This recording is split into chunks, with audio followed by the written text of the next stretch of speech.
Hairless Mexican, a short story by Somerset Maugham. "Do you like macaroni?" asked R. "What do you mean by macaroni?" answered Ashenden. "It is like asking me if I like poetry. I like Keats and Wordsworth and Verlaine and Goethe. When you say macaroni, do you mean spaghetti, tagliatelle, rigatoni, vermicelli, fettuccini, tufali, farfalli, or just macaroni?" "Macaroni," replied R., a man of few words. "I like all simple things, boiled eggs, oysters and caviar, truito bleu, grilled salmon, roast lamb, the saddle by preference, cold grouse, treacle tart, and rice pudding. But of all simple things, the only one I can eat day in and day out, not only without disgust, but with the eagerness of an appetite unimpaired by excess, is macaroni. I'm glad of that, because I want you to go down to Italy." Ashenden had come from Geneva to meet R. at Lyons, and having got there before him, had spent the afternoon wandering about the dull, busy, and prosaic streets of that thriving city. They were sitting now in a restaurant on the place to which Ashenden had taken R. on his arrival, because it was reputed to give you the best food in that part of France. But since in so crowded a resort, for the Lyonnese like a good dinner, you never knew what inquisitive ears were pricked up to catch any useful piece of information that might fall from your lips, they had contented themselves with talking of indifferent things. They had reached the end of an admirable repast. "Have another glass of brandy?" said R. "No, thank you," answered Ashenden, who was of an abstemious turn. "One should do what one can to mitigate the rigors of war," remarked R., as he took the bottle and poured out a glass for himself and another for Ashenden. Ashenden, thinking it would be affectation to protest, let the gesture pass, but felt bound to remonstrate with his chief on the unseemly manner in which he held the bottle. "In my youth, I was always taught that you should take a woman by the waist and a bottle by the neck," he murmured. "I am glad you told me. I shall continue to hold a bottle by the waist and give women a wide berth." Ashenden did not know what to reply to this, and so remained silent. He sipped his brandy, and R. called for his bill. It was true that he was an important person, with power to make or mar quite a large number of his fellows, and his opinions were listened to by those who held in their hands the fate of empires. But he could never face the business of tipping a waiter without an embarrassment that was obvious in his demeanor. He was tormented by the fear of making a fool of himself by giving too much, or of exciting the waiter's icy scorn by giving too little. When the bill came, he passed some 100-franc notes over to Ashenden and said, "Pay him, will you? I can never understand French figures." The groom brought them their hats and coats. "Would you like to go back to the hotel?" asked Ashenden. "We might as well." It was early in the year, but the weather had suddenly turned warm, and they walked with their coats over their arms. Ashenden, knowing that R. liked a sitting-room, had engaged one for him, and to this, when they reached the hotel, they went. The hotel was old-fashioned, and the sitting-room was vast. It was furnished with a heavy mahogany suite upholstered in green velvet, and the chairs were set primly round a large table. On the walls, covered with a dingy paper, were large steel engravings of the battles of Napoleon, and from the ceiling hung an enormous chandelier once used for gas, but now fitted with electric bulbs. It flooded the cheerless room with a cold, hard light. "This is very nice," said R. as they went in. "Not exactly cozy," suggested Ashenden. "No, but it looks as though it were the best room in the place. It all looks very good to me."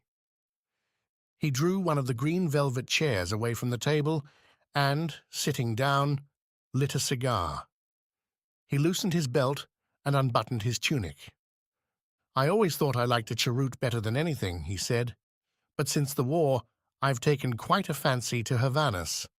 Oh, well, I suppose it can't last forever." The corners of his mouth flickered with the beginning of a smile. "It's an ill wind, that blows nobody any good. Ashenden took 2 chairs, one to sit on and one for his feet, and when R saw him he said, "That's not a bad idea," and swinging another chair out from the table with a sigh of relief, put his boots on it. "What room is that next door?" he asked. "That's your bedroom." "And on the other side?" "A banqueting hall." R got up and strolled slowly about the room, and when he passed the windows, as though in idle curiosity, peeped through the heavy rep curtains that covered them, and then returning to his chair once more comfortably, put his feet up. "It's just as well not to take any more risk than one need," he said. He looked at Ashenden reflectively. There was a slight smile on his thin lips, but the pale eyes, too closely set together, remained cold and steely. R's stare would have been embarrassing if Ashenden had not been used to it. He knew that R was considering how he would broach the subject that he had in mind. The silence must have lasted for 2 or 3 minutes. "I'm expecting a fellow to come and see me tonight," he said at last. "His train gets in about 10. He gave his wristwatch a glance. "He's known as the Hairless Mexican." "Why?" "Because he's hairless and because he's a Mexican."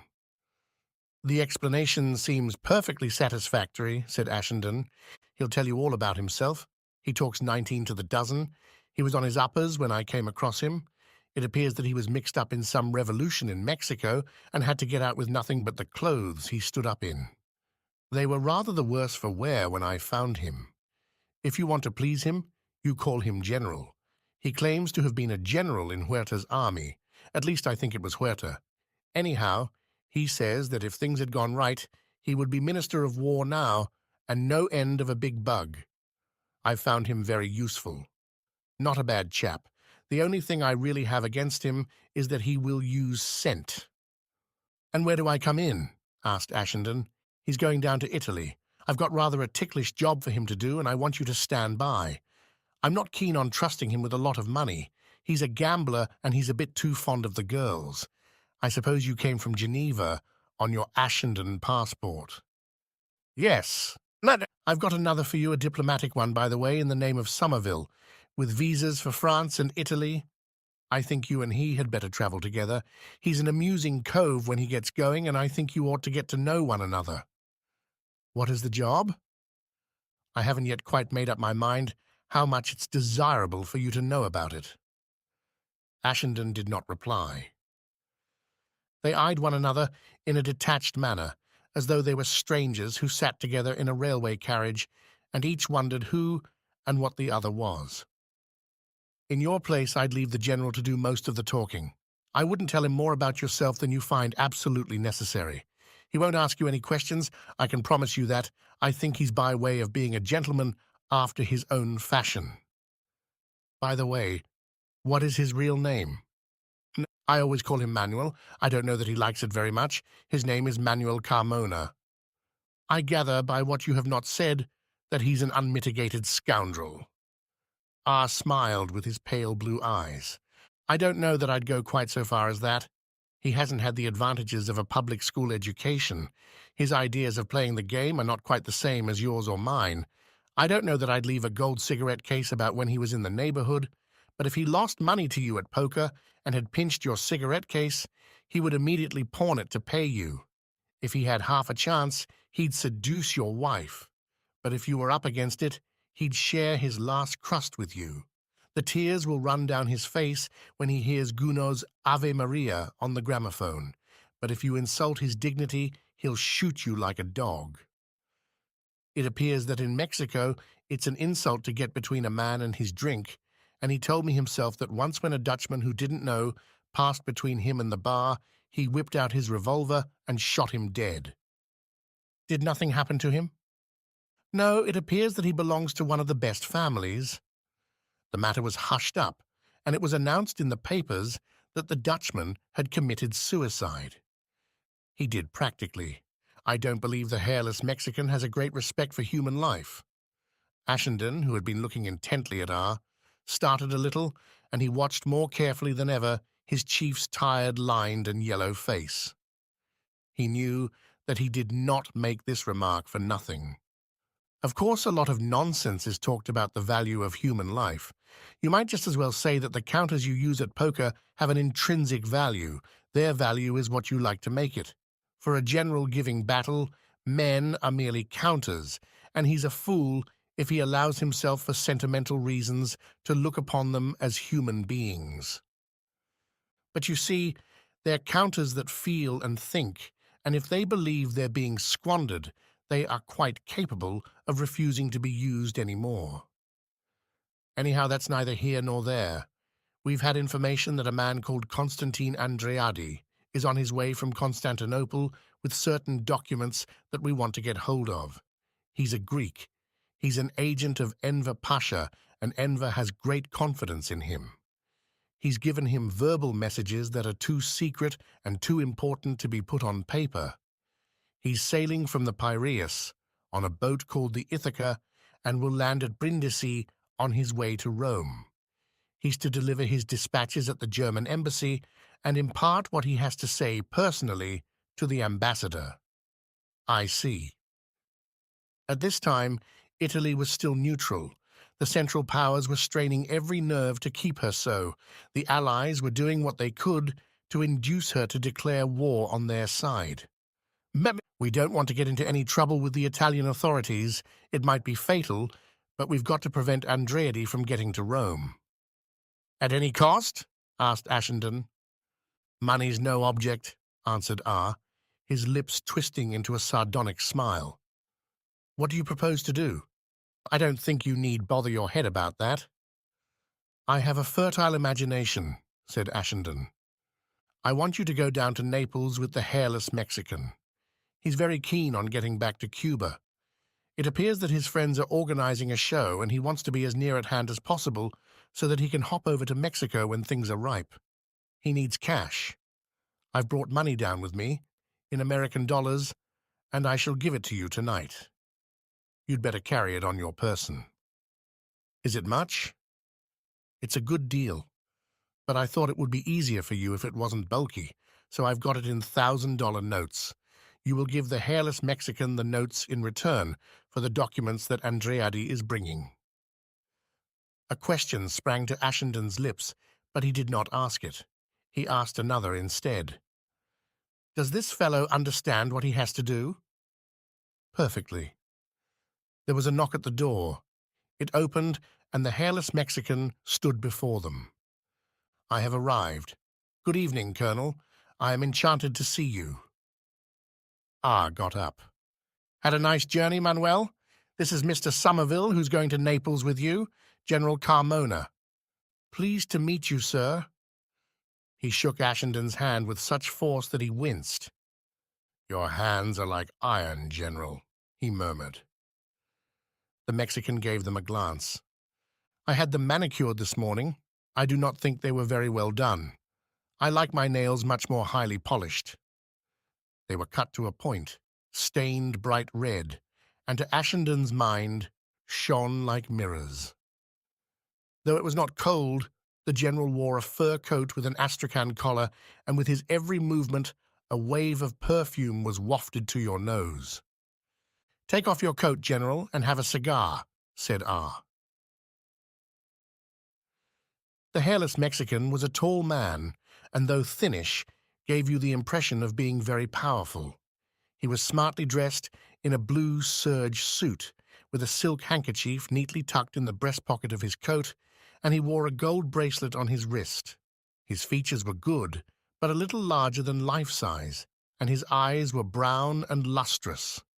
He was quite hairless. His yellow skin had the smoothness of a woman's, and he had no eyebrows nor eyelashes. He wore a pale brown wig, rather long, and the locks were arranged in artistic disorder. This and the unwrinkled, sallow face, combined with his dandified dress, gave him an appearance that was, at first glance, a trifle horrifying. He was repulsive and ridiculous, but you couldn't take your eyes from him. There was a sinister fascination in his strangeness. He sat down and hitched up his trousers so that they should not bag at the knees. Well, Manuel, have you been breaking any hearts today? Said R with his sardonic joviality. The general turned to Ashenden.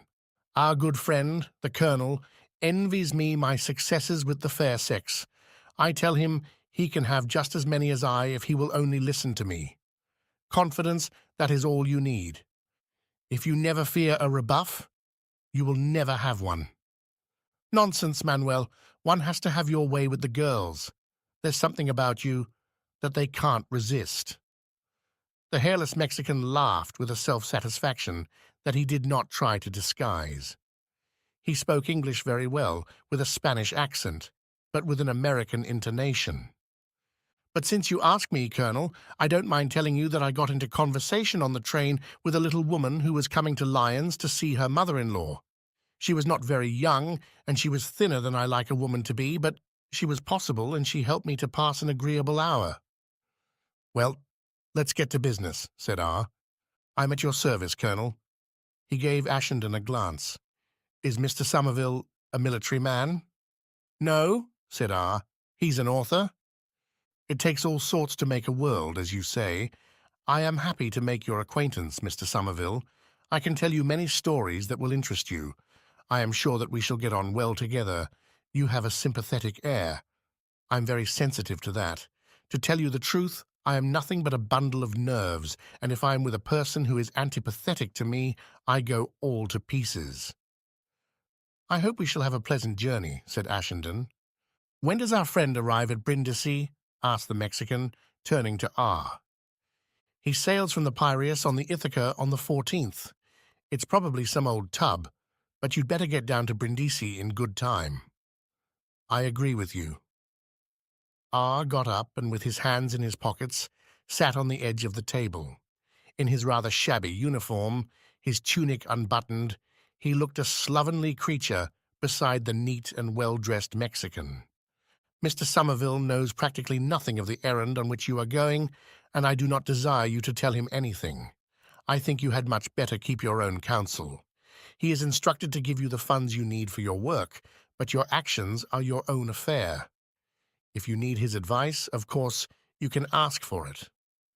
I seldom ask other people's advice and never take it. And should you make a mess of things, I trust you to keep Mr. Somerville out of it. He must on no account be compromised. I am a man of honor, Colonel, answered the hairless Mexican with dignity, and I would sooner let myself be cut in 1,000 pieces than betray my friends. That is what I have already told Mr. Somerville. On the other hand, if everything pans out, okay, Mr. Somerville is instructed to give you the sum we agreed on in return for the papers I spoke to you about. In what manner you get them is no business of his. That goes without saying. There is only one thing I wish to make quite plain. Mr. Somerville understands, of course, that I have not accepted the mission with which you have entrusted me on account of the money. Quite, replied R, gravely, looking him straight in the eyes. I am with the Allies body and soul. I cannot forgive the Germans for outraging the neutrality of Belgium, and if I accept the money that you have offered me, it is because I am first and foremost a patriot. I can trust Mr. Somerville implicitly, I suppose. R nodded. The Mexican turned to Ashenden. An expedition is being arranged to free my unhappy country from the tyrants that exploit and ruin it, and every penny that I receive will go on guns and cartridges. For myself, I have no need of money. I am a soldier, and I can live on a crust and a few olives. There are only 3 occupations that befit a gentleman: war, cards, and women. It costs nothing to sling a rifle over your shoulder and take to the mountains, and that is real warfare, not this maneuvering of battalions and firing of great guns. Women love me for myself, and I generally win at cards. Ashenden found the flamboyance of this strange creature, with his scented handkerchief and his gold bracelet, very much to his taste. This was far from being just the man in the street, whose tyranny we rail at, but in the end submit to, and to the amateur of the Baroque in human nature he was a rarity to be considered with delight. He was a purple patch on 2 legs. Notwithstanding his wig and his hairless big face, he had undoubtedly an air. He was absurd, but he did not give you the impression that he was a man to be trifled with. His self-complacency was magnificent. "Where is your kit, Manuel?" asked R. It was possible that a frown for an instant darkened the Mexican's brow at the abrupt question that seemed a little contemptuously to brush to one side his eloquent statement, but he gave no other sign of displeasure. Ashenden suspected that he thought the colonel a barbarian insensitive to the finer emotions. "I left it at the station. Mr. Somerville has a diplomatic passport so that he can get it through with his own things at the frontier without examination, if you like. I have very little, a few suits and some linen, but perhaps it would be as well if Somerville would take charge of it. I bought half a dozen suits of silk pajamas before I left Paris." "And what about you?" asked R, turning to Ashenden. "I've only got one bag. It's in my room. You'd better have it taken to the station while there's someone about. Your train goes at 1:10. "Oh?" This was the first Ashenden had heard that they were to start that night. "I think you'd better get down to Naples as soon as possible." "Very well." R got up. "I'm going to bed. I don't know what you fellows want to do." "I shall take a walk about Lyons," said the hairless Mexican. "I am interested in life. Lend me 100 francs, Colonel, will you? I have no change on me." R took out his pocketbook and gave the general the note he asked for. Then to Ashenden, "What are you going to do? Wait here?" "No," said Ashenden. "I shall go to the station and read." "You'd both of you better have a whiskey and soda before you go, hadn't you?" "What about it, Manuel?" "It is very kind of you, but I never drink anything but champagne and brandy." "Mixed?" asked R dryly. "Not necessarily," returned the other with gravity. R ordered brandy and soda, and when it came, whereas he and Ashenden helped themselves to both, the hairless Mexican poured himself out 3 parts of a tumbler of neat brandy and swallowed it in 2 noisy gulps. He rose to his feet and put on his coat with the astrakhan. Collar, seized in one hand his bold black hat, and with the gesture of a romantic actor giving up the girl he loved to one more worthy of her, held out the other to R. "Well, Colonel, I will bid you good night and pleasant dreams. I do not expect that we shall meet again so soon. Don't make a hash of things, Manuel, and if you do, keep your mouth shut. They tell me that in one of your colleges, where the sons of gentlemen are trained to become naval officers, it is written in letters of gold. There is no such word as impossible in the British Navy. I do not know the meaning of the word failure." "It has a good many synonyms," retorted R. "I will meet you at the station, Mr. Somerville," said the hairless Mexican, and with a flourish left them. R looked at Ashenden with that little smile of his that always made his face look so dangerously shrewd. "Well, what do you think of him?" "You've got me beat," said Ashenden. "Is he a mountebank? He seems as vain as a peacock, and with that frightful appearance, can he really be the lady's man he pretends? What makes you think you can trust him?" R gave a low chuckle, and he washed his thin, old hands with imaginary soap. "I thought you'd like him. He's quite a character, isn't he? I think we can trust him." R's eyes suddenly grew opaque. "I don't believe it would pay him to double-cross us." He paused for a moment. "Anyhow, we've got to risk it. I'll give you the tickets and the money, and then you can take yourself off. I'm all in, and I want to go to bed." 10 minutes later, Ashenden set out for the station with his bag on a porter's shoulder. Having nearly 2 hours to wait, he made himself comfortable in the waiting room. The light was good, and he read a novel. When the time drew near for the arrival of the train from Paris that was to take them direct to Rome, and the hairless Mexican did not appear, Ashenden, beginning to grow a trifle anxious, went out on the platform to look for him. Ashenden suffered from that distressing malady known as train fever. An hour before his train was due, he began to have apprehensions lest he should miss it. He was impatient with the porters, who would never bring his luggage down from his room in time, and he could not understand why the hotel bus cut it so fine, A block in the street would drive him to frenzy, and the languid movements of the station porters infuriate him. The whole world seemed in a horrid plot to delay him. People got in his way as he passed through the barriers. Others, a long string of them, were at the ticket office getting tickets for other trains than his, and they counted their change with exasperating care. His luggage took an interminable time to register, and then if he was travelling with friends, they would go to buy newspapers or would take a walk along the platform, and he was certain they would be left behind. They would stop to talk to a casual stranger or suddenly be seized with a desire to telephone and disappear at a run. In fact, the universe conspired to make him miss every train he wanted to take, and he was not happy unless he was settled in his corner, his things on the rack above him, with a good half-hour to spare. Sometimes, by arriving at the station too soon, he had caught an earlier train than the one he had meant to, but that was nerve-wracking and caused him all the anguish of very nearly missing it. The Rome Express was signalled, and there was no sign of the Hairless Mexican. It came in, and he was not to be seen. Ashenden became more and more harassed. He walked quickly up and down the platform, looked in all the waiting rooms, went to the consigne where the luggage was left. He could not find him. There were no sleeping cars, but a number of people got out, and he took 2 seats in a first-class carriage. He stood at the door, looking up and down the platform and up at the clock. It was useless to go if his travelling companion did not turn up, and Ashenden made up his mind to take his things out of the carriage as the porter cried en voiture. But by George, he would give the brute hell when he found him. There were 3 minutes more, then 2 minutes, then 1.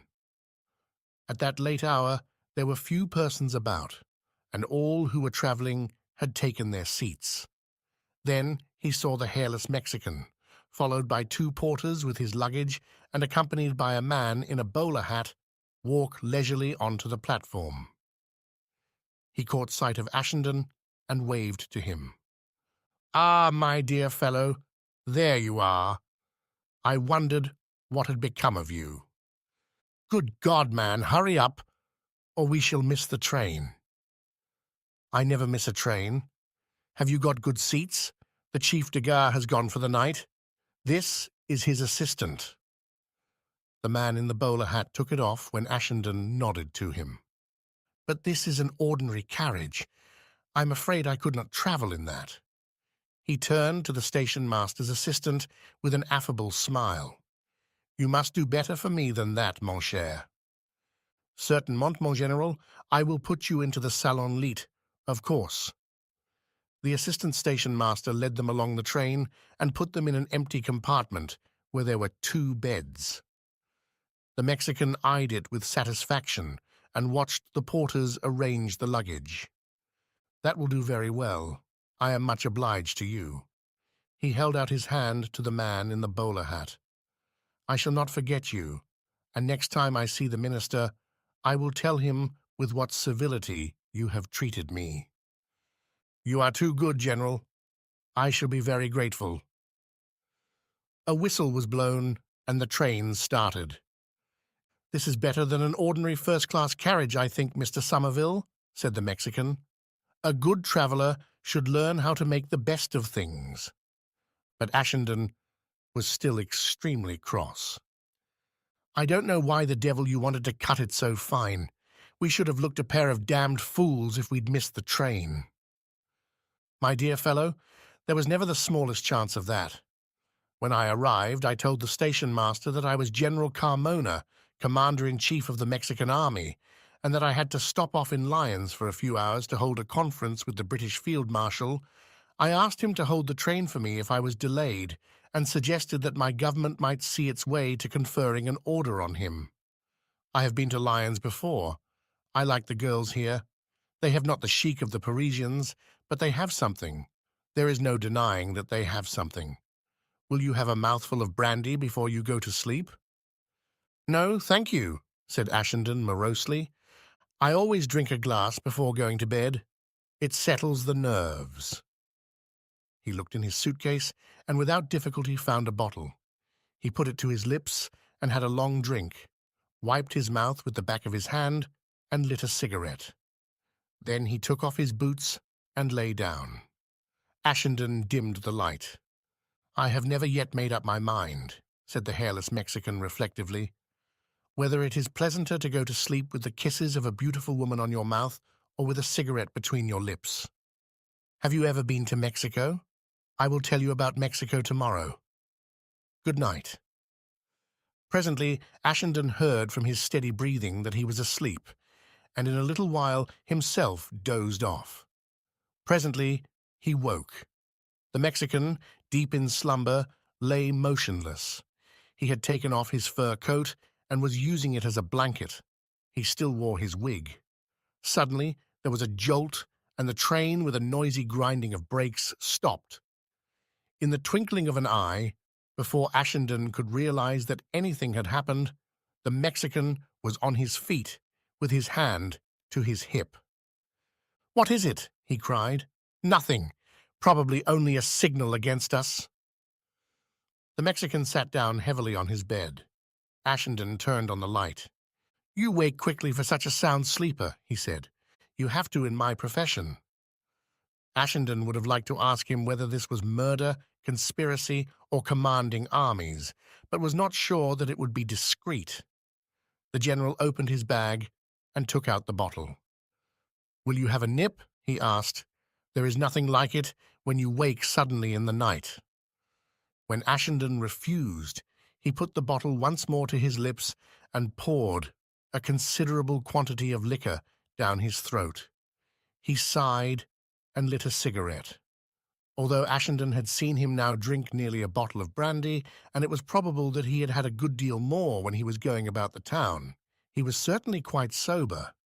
Neither in his manner nor in his speech was there any indication that he had drunk during the evening anything but lemonade. The train started, and soon Ashenden again fell asleep. When he awoke it was morning, and turning round lazily, he saw that the Mexican was awake too. He was smoking a cigarette. The floor by his side was strewn with burnt-out butts, and the air was thick and grey. He had begged Ashenden not to insist on opening a window, for he said the night air was dangerous. "I did not get up because I was afraid of waking you. Will you do your toilet first, or shall I?" "I'm in no hurry," said Ashenden. "I am an old campaigner. It will not take me long. Do you wash your teeth every day?" "Yes," said Ashenden. "So do I. It is a habit I learned in New York. I always think that a fine set of teeth are an adornment to a man." There was a wash basin in the compartment, and the general scrubbed his teeth with gurglings and garglings energetically. Then he got a bottle of eau de cologne from his bag, poured some of it on a towel, and rubbed it over his face and hands. He took a comb and carefully arranged his wig. Either it had not moved in the night, or else he had set it straight before Ashenden awoke. He got another bottle out of his bag, with a spray attached to it, and squeezing a bulb covered his shirt and coat with a fine cloud of scent, did the same to his handkerchief, and then with a beaming face, like a man who has done his duty by the world, and is well pleased, turned to Ashenden and said, "Now I am ready to brave the day. I will leave my things for you. You need not be afraid of the eau de cologne. It is the best you can get in Paris." "Thank you very much," said Ashenden. "All I want is soap and water." "Water? I never use water except when I have a bath. Nothing can be worse for the skin." When they approached the frontier, Ashenden, remembering the general's instructive gesture when he was suddenly awakened in the night, said to him, "If you've got a revolver on you, I think you'd better give it to me. With my diplomatic passport, they're not likely to search me, but they might take it into their heads to go through you, and we don't want to have any bothers." "It is hardly a weapon, it is only a toy," returned the Mexican, taking out of his hip pocket a fully loaded revolver of formidable dimensions. "I do not like parting with it even for an hour. It gives me the feeling that I am not fully dressed. But you are quite right. We do not want to take any risks. I will give you my knife as well. I would always rather use a knife than a revolver. I think it is a more elegant weapon." "I dare say it is only a matter of habit," answered Ashenden. "Perhaps you are more at home with a knife." "Anyone can pull a trigger, but it needs a man to use a knife." To Ashenden, it looked as though it were in a single movement that he tore open his waistcoat and from his belt snatched and opened a long knife of murderous aspect. He handed it to Ashenden with a pleased smile on his large, ugly, and naked face. "There's a pretty piece of work for you, Mr. Somerville. I've never seen a better bit of steel in my life. It takes an edge like a razor, and it's strong. You can cut a cigarette paper with it, and you can hew down an oak. There is nothing to get out of order, and when it is closed, it might be the knife a schoolboy uses to cut notches in his desk." He shut it with a click, and Ashenden put it along with the revolver in his pocket. "Have you anything else?" "My hands," replied the Mexican with arrogance.